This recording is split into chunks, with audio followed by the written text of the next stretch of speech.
This is the artist Jim Dine. He was born in 1935 in Cincinnati, Ohio. He did a lot of different artworks in all kinds of media, from drawing to painting to prints and much more. His grandfather owned a hardware store where Jim worked throughout his youth and came to know and appreciate the beauty of tools. It's not surprising then that he would turn to them as a theme in his artwork later on. Jim Dine believes that tools provide a link with our past, the human past, and the hand. They feature in many of his artworks and can be seen as a symbol or a meaning of artistic creation. These tool drawings and prints that Jim Dine made are called still life. A still life is defined as a collection of inanimate objects. That means objects that do not move on their own, arranged together in a specific way. The cool thing about still life is that it can show us a new way of looking at the ordinary and everyday objects around us. We will be making a still life today. Hello, amazing artists. Today in art, you are going to need a Kleenex or a piece of toilet paper, a pencil, a piece of paper, and something that you would like to draw, some kind of object. I'm keeping it simple and just drawing paintbrushes. You could draw some other type of tool if you would like. Maybe you grab an Xbox controller. That's a tool to help you play games. Maybe you grab a wrench. That's a tool to help fix things. Maybe you grab a recorder. That is a tool to make music. Maybe you grab a baseball. That's a tool to play a sport. Maybe you grab a nail clipper.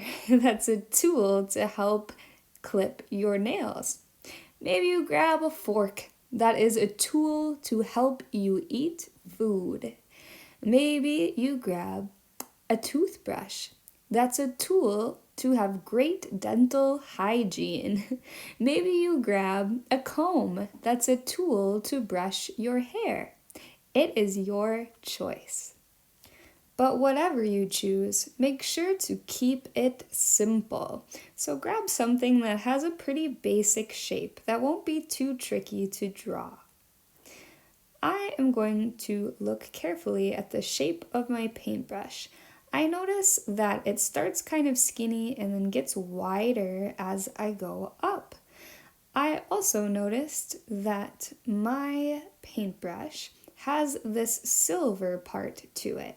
So that's what I'm drawing now. Basically, I am just being really careful to look carefully at the shape and the different details inside. But first start with just the very basic outline or the simple shape that your object is. This paintbrush is a flat paintbrush, so it is pretty straight at the top. I'm going to add not every single bristle. Remember, we're keeping it simple. So I'm just going to add a few bristles or hairs of the brush on top.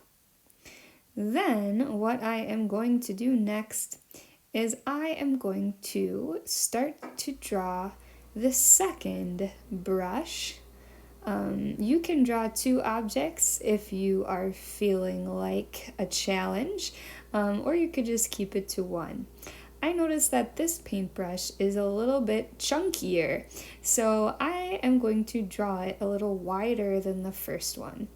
I noticed too that this second paintbrush has kind of a rounder top, so it still has this metal part to it, although it's gold instead of silver. And then I noticed too again that this paintbrush is rounder at the top. than the other one. So I am going to go ahead and make note of that detail by drawing it here. Remember, start with pencil first so that you can erase. Everyone makes mistakes, and that's okay. That's why it's important to have an eraser. After you finish drawing, then comes the super fun part. And that part is going to be to add shading. So notice where your object touches the table that there should be a little bit of a shadow. We're going to add that in with our pencil. So I'm just kind of pressing a little harder with my pencil now and adding in a shadow on the side. Make sure that your edge is still pretty defined. Then I'm going to take either my finger and smudge that shadow out, or another great technique is using a Kleenex or a piece of toilet paper, and that makes a really nice blurry and smudged out shadow. This is one of my favorite techniques using a very simple tool that is a Kleenex. So you're going to go ahead and add that shadow. Again, just press harder with your pencil and go all the way along the side, making sure that edge is still really crisp and defined. And then take that Kleenex on your fingertip and then just smudge the shadow out. This helps it look pretty realistic. Isn't that cool? Then what you can do is you can start to add some different shadows inside of your object too. So look at your object and see if there's any part of it that's a little more shadowed than the rest. So again, I'm going to add in some extra details and other shadows to my drawing. I see that there might be a shadow where the hairs of the brush meet the metal part. So I'm adding those shadows in and I'm giving it a little smudge with my Kleenex. You can always twist your Kleenex a bit too to make a finer point or kind of a better tip to it if you're trying to get into a smaller space. And you'll just keep adding those different details. Another thing that's pretty cool about this is that once you add some shading and smudge that, you can also use a reductive process or taking away some of the pencil. So for instance, in those bristles of my paintbrush, I'm using my eraser to add some of those in after I smudged my pencil. I think that it is so cool what you can create with just a pencil, a piece of paper, and maybe a Kleenex if you've got one. It is really awesome how you can make art out of anything and such really basic materials.